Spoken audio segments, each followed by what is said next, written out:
अध्याय 3 स्मृति भ्रंश से ग्रसित तितली। अध्याय 3 स्मृति भ्रंशित तितली। इसके बाद चेन मो ने तितली के हाथों से लोहे की बेड़ियां हटा दी और उसके साथ मौजूद सभी नाग मानवों को बचा लिया। इस प्रक्रिया में चेन मो को तितली से 3 कृपा के सिक्के प्राप्त हुए। मुझे बचाने के लिए धन्यवाद। तितली ने औपचारिक रूप से चेन मो के प्रति अपनी कृतज्ञता व्यक्त की। तितली ने लाल रंग का स्ट्रैपलेस टॉप और छोटी स्कर्ट पहनी हुई थी। उसकी त्वचा जेड की तरह सफ़ेद और कोमल थी, जिससे उसके चिकने कंधे और कॉलरबोन दिखाई दे रहे थे। उसके गले में एक गहरे सुनहरे रंग का पेंडेंट था। चेनमो को उसे घूरते हुए देखकर तितली के चेहरे पर शर्म आ गई। जैसे ही वो उससे पूछने वाली थी कि उसने उसे क्यों बचाया, चेनमो ने भौहें चढ़ाईं। उसकी आंखों में दर्द का भाव था। ये देखकर तितली को याद आया कि चेनमो को अभी-अभी चाकू मारा गया था और उसने चिंता से पूछा, आपकी चोट? यहाँ लंबे समय तक रहना सुरक्षित नहीं है, चलो पहले चलते हैं, चेनमो ने तितली की बात काटते हुए कहा। एनिमे की कहानी के अनुसार कई लोग बटरफ्लाई के पीछे पड़े थे और कहानी के घटनाक्रम को देखते हुए रानी मेड्यूसा और हाई बोडोंग शायद जल्द ही आने वाले थे। उन दोनों के जाने के कुछ ही क्षण बाद पीली रेत में एक विशालकाय जीव प्रकट हुआ। भाड़े के सैनिकों में से एक, जिसे चेनमो ने अभी-अभी बेहोश कर दिया था और उठ रहा था, उसने सबसे पहले उस विशालकाय जीव को देखा और घबराकर चिल्लाया, बॉस! अपने घावों का उपचार कर रहे नेता ने आवाज सुनकर ऊपर देखा और दूर पीली रेत से उस विशालकाय जीव को धीरे-धीरे पास आते हुए देखा। ये लगभग 10 फीट लंबा, कछुए जैसा एक जादुई जानवर था। इसके पीछे एक पानी का पहिया था। इसकी पीठ पर भांग के वस्त्र पहने एक आकृति बैठी थी। भाइयों, ये पानी है। नेता ने उपचार रोक दिया, आगे बढ़ा और अपनी तलवार से पानी के पहिए पर वार किया। बड़ी मात्रा में पानी बह निकला और नेता ने एक बड़ा घूंट लिया। पानी बेचने वाले, हम ये पानी लेंगे। भांग के वस्त्र पहने उस आकृति ने कुछ नहीं कहा, बल्कि कछुए जैसे जादुई जानवर से नीचे उतर गई। उसकी निगाहें वहां मौजूद सभी भाड़े के सैनिकों पर पड़ी और उन्हें घायल देखकर उसका चेहरा तुरंत गंभीर हो गया। भांग के वस्त्र पहने आकृति को चुप देखकर सरदार तुरंत क्रोधित हो उठा। वो मन में द्वेष पाले हुए था और चिल्लाते हुए उस आकृति की ओर दौड़ा। पानी बेचने वाले, मैं तुमसे बात कर रहा हूं, क्या तुमने मुझे सुना नहीं? इतना कहकर सरदार ने भांग के वस्त्र पहने आकृति के कंधे पर जोरदार प्रहार किया। पल भर में पूरी दुनिया सन्नाटे में डूब गई, मानो समय रुक गया हो। एक हल्की हवा सरसराती हुई गुजरी। धड़ाम! भांग के वस्त्र पहने आकृति से एक अदृश्य ऊर्जा निकली और सरदार को दूर फेंक दिया। जमीन पर गिरते ही उसका शरीर तुरंत बर्फ के टुकड़े में जम गया। उसकी जीवन शक्ति समाप्त हो गई। मुझे नफरत है जब लोग मेरे शरीर को छूते हैं। भांग का वस्त्र हट गया और एक शानदार नीले रंग का ब्रोकेड वस्त्र दिखाई दिया। उसके होठों से ठंडे शब्द निकले। वो लगभग 30 वर्ष का एक अधेड़ उम्र का व्यक्ति था, जिसका चेहरा थोड़ा झुर्रियों वाला था और बाल थोड़े बिखरे हुए थे। बॉस! अपने सरदार को मृत देखकर अन्य भाड़े के सैनिक घबरा गए। उस आदमी ने एक भाड़े के सैनिक की ओर देखा और बेपरवाही से पूछा, मैं तुमसे पूछ रहा हूं, वे नागिनें कहाँ हैं जिन्हें तुम ले जा रहे थे? भाड़े के सैनिक की आवाज कांप रही थी और उसने जवाब दिया, उन्हें बचा लिया गया है। वे कहाँ गई? दक्षिण। उत्तर। चिलचिलाती धूप आसमान से बरस रही थी। जमीन उनके पैरों के नीचे तप रही थी और दम घूंटने वाली गर्मी फैला रही थी। श! कदमों की आहट सुनाई दी। हम वापस क्यों जा रहे हैं? हमें और कितनी देर चलना है? मैं अब नहीं चल सकती।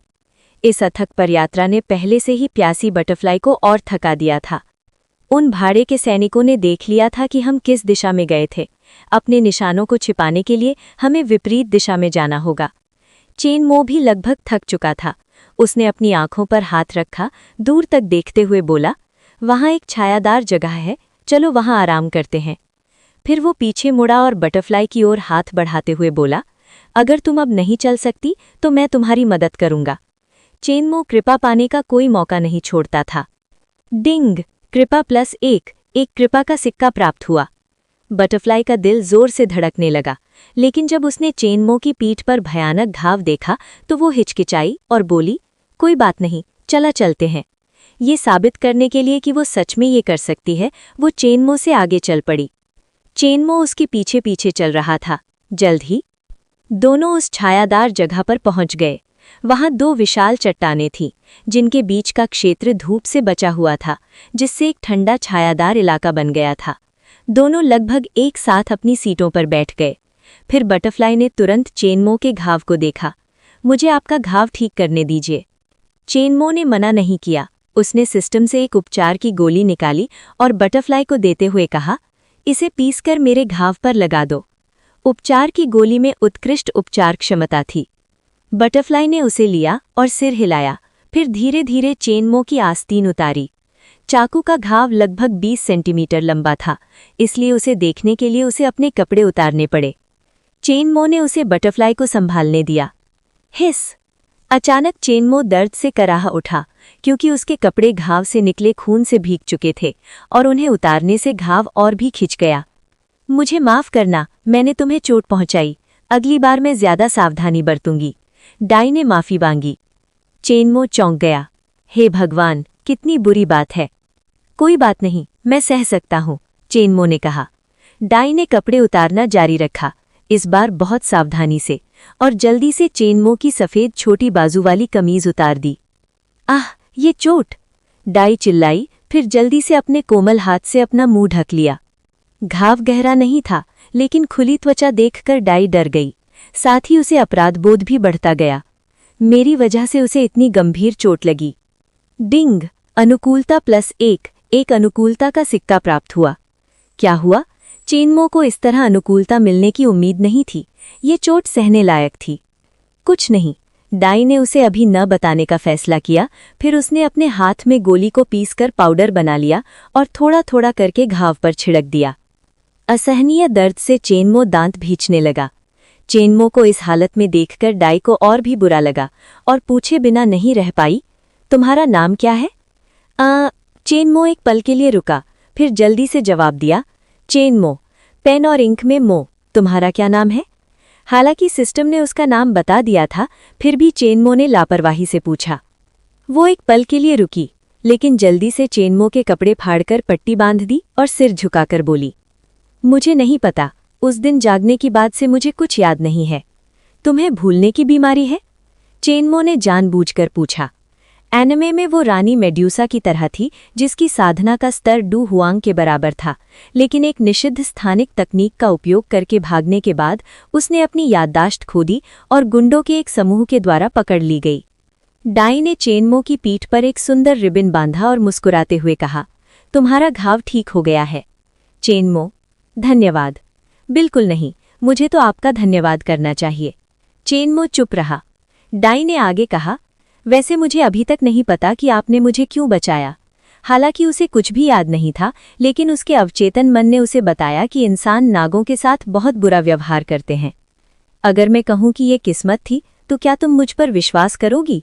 चेनमो ने उसे ये नहीं बताया कि वो उसका फायदा उठाना चाह रहा था। उसने बस एक बहाना बना दिया।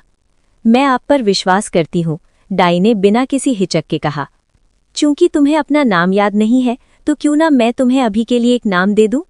ठीक है, अब से मैं तुम्हें डाई कहूंगी। डाई यानी आज़ाद तितली। अध्याय समाप्त।